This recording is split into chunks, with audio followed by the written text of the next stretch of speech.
하나님이 종 모세의 노래 어린 양의 노래를 불러 가로되 주 하나님 곧 전능하신 이시여 하시는 일이 크고 기이하시도다.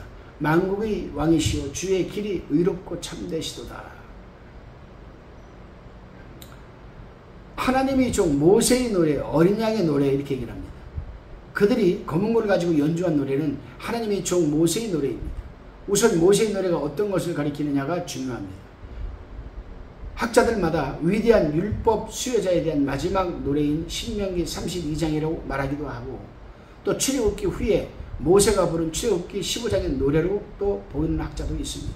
그 이유는 이스라엘 백성이 출애굽하여 성공하여 홍해를 건넌 직후에 부른 이 노래가 대환난을 거치고 승리하여 구원받은 무리와 흡사한 적기 때문입니다.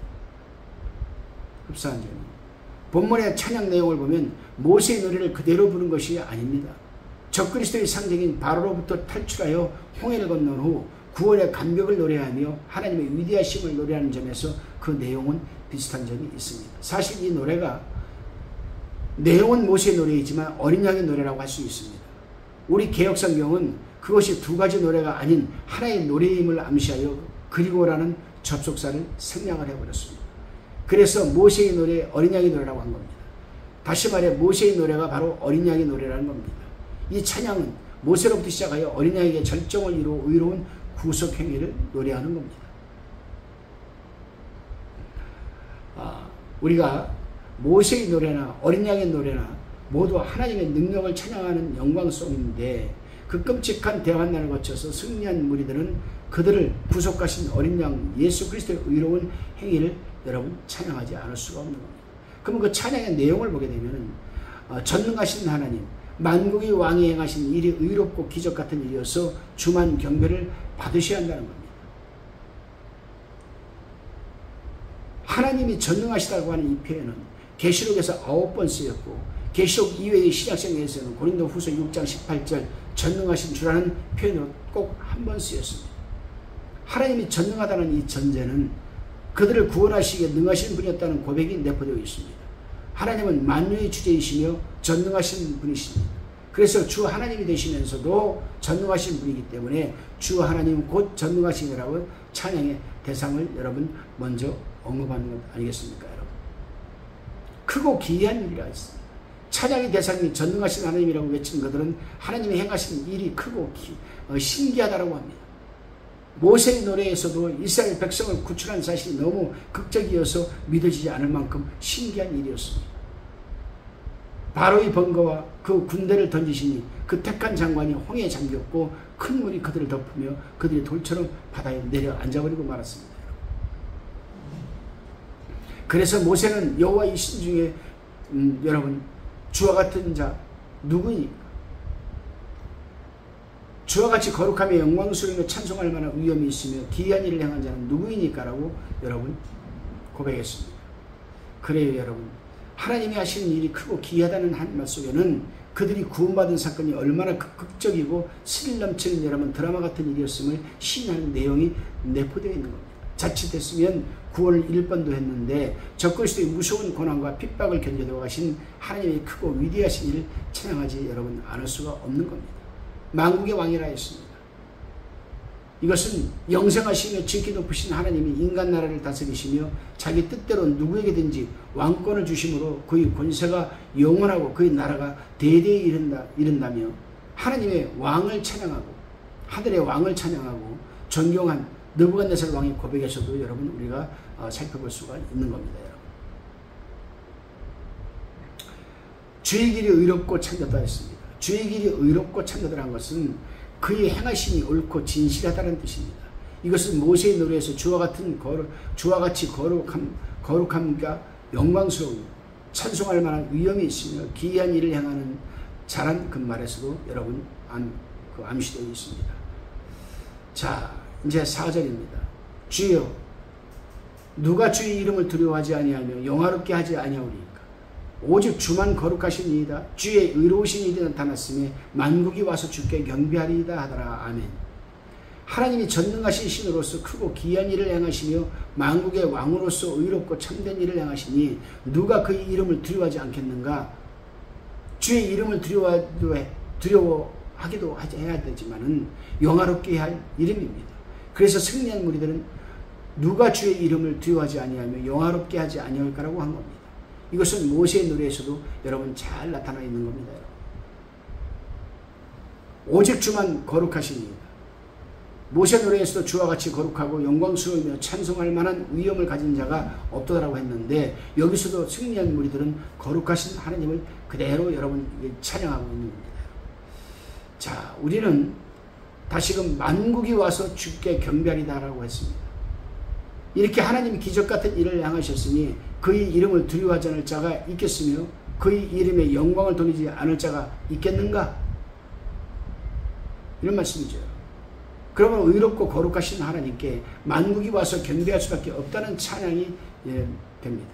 이것은 스가랴 14장의 주제이기도 합니다. 천하 만국 중에 그 왕 만군의 여호와께 숭배하러 예루살렘에 올라오지 않을 자가 없을 것이다 라고 스가랴서 14장 17절에서 여러분 기록하고 있습니다.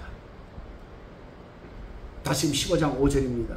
또 이 일 후에 내가 보니 하늘에 증거장막이 성전이 열리며 승리한 무리들이 모세와 어린 양의 노래를 부른 후에 요한이 보니까 하늘에 증거장막의 성전이 열렸습니다. 증거장막의 성전은 법궤가 들어있는 지성소를 의미하는 겁니다.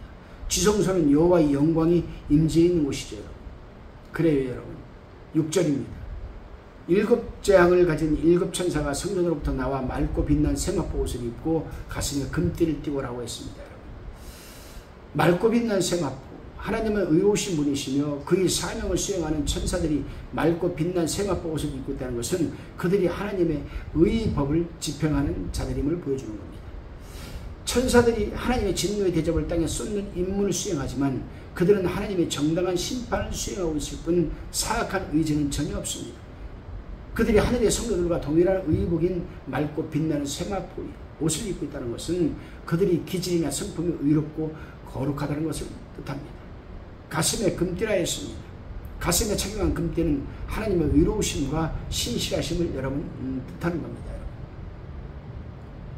다시금 7절입니다. 네 생물 중에 하나가 세세에 계신 하나님의 진노를 가득히 담은 금대접을 일곱 천사에게 주니 네 생물 중 하나가 세세에 살아계신 하나님의 진노를 가득 담은 금대접을 7개를 일곱 천사에게 주었습니다. 이 네 생물은 사자, 송아지, 사람, 독수리같이 생긴 보호자를 둘러있는 그룹들인데 그중 하나가 일곱 대접을 일곱 천사에게 주었다는 것은 그가 하나님과 일곱 천사의 중재자 역할을 하겠다는 의미도 있지만 네 생물이 밤낮 쉬지 않고 거룩하다 주 하나님 곧 전능하신 이라고 외친 것을 보면은 이 대접 재앙이 하나님의 거룩하심과 관련된 것임을 여러분 시사하는 겁니다. 금대접이라 했습니다. 하나님의 진노가 금대접에 담겨 있다는 것은 성도들의 기도와 연관이 있습니다. 우리는 8장에서 천사가 가진 금향로에 성도들이 기도를 뜻하는 향이 가득 담긴 것을 보았고 성도들의 기도와 함께 금향로를 하나님의 보좌 앞 금단에 드리자 향연이 성도의 기도와 함께 천사의 손에 의해 하나님 앞으로 올라갔고 성도들이 기도를 담았던 바로 그 금향로를 가지고 단 위에 불을 담아다가 땅에 쏟자 뇌성, 음성, 번개, 지진이 나는 것을 우리는 살펴보았습니다. 8장 2절에서 5절에 강해를 했습니다. 여러분. 마찬가지로 여기서도 금대접 또 성도들의 기도에 대한 응답으로 땅에 쏟아질 진노가 여러분 담겨져 있는 겁니다. 다시 15장 8절을 봅니다. 하나님이 영광과 능력을 인하여 성전의 연기가 차게 되며 일곱 천사의 일곱 재앙이 마치기까지는 성전에 능히 들어갈 자가 없더라. 성전의 연기라 했습니다. 여기서 성전은 하나님의 영광과 능력으로 가득 차 있습니다. 구약에서 하나님이 나타나셨을 때 종종 구름이나 연기로 그 임재를 나타냈습니다. 하나님이 시내산에 강림하셨을 때 연기가 옹기점 연기같이 올라갔습니다. 출애굽기 19장 18절에 보면요. 광야 성막에 하나님의 영광이 충만했을 때도 구름이 그 위에 머물렀습니다. 이와 같은 일은 여러분 에스겔 성전에서도 마찬가지였습니다. 에스겔서 10장 3절 4절 보게 되면 그 사람 가는 베옷 입은 사람이죠. 그 사람이 들어갈 때에 그룹들은 성전 우편에 섰고 구름은 안뜰에 가득하며 여호와의 영광이 그룹에서 올라 성전 문지방에 임하니 구름이 성전에 가득하며 여호와의 영화로운 광채가 뜰에 가득하였고 라고 이렇게 여러분 기록하고 있습니다. 그래요 여러분, 하나님의 진노가 땅에 쏟아질 때 거룩하고 영광스러우며 찬송할 만한 위엄과 능력이 그에게 있음을 온 천하가 다 여러분 알게 될 것입니다. 그래요. 우리는 이제 이 말씀을 통해서 굉장히 중요한 부분을 여러분 우리는 눈여겨보고 있습니다. 이제 마지막으로 천사가 일곱 대접 재앙을 이제 쏟게 되면은 엄청난 여러분 일이 벌어집니다. 우리는 열처를 비유해서 신랑을 기다리며 졸던 미련한 처녀들이 신랑이 오자 기름이 떨어져 기름을 살아가는 동안에 항상 기름을 가득 채우고 예비했던 슬기로운 이 다섯 처녀들은 혼인잔치에 들어가고 문이 닫혔습니다. 기름을 사서 뒤늦게 돌아온 처녀들이 주여 주여 우리에게 열어주사 하였으나 신랑 되신 주님은 진실로 너에게 이르노니 내가 너희를 알지 못하노라고 하시며 제자들에게 교훈하신 말씀이 그런즉 깨어있으라 너희는 그날과 그 시를 알지 못하니라고 했던 부분을 우리는 잘 염두에 두어야 됩니다. 여러분 기회의 문이 닫히고 나면 언제나 후회와 탄식이 있기 마련입니다. 그러면 우리도 열심히 기도하며 깨어서 주님의 날을 준비해야만 되겠습니다.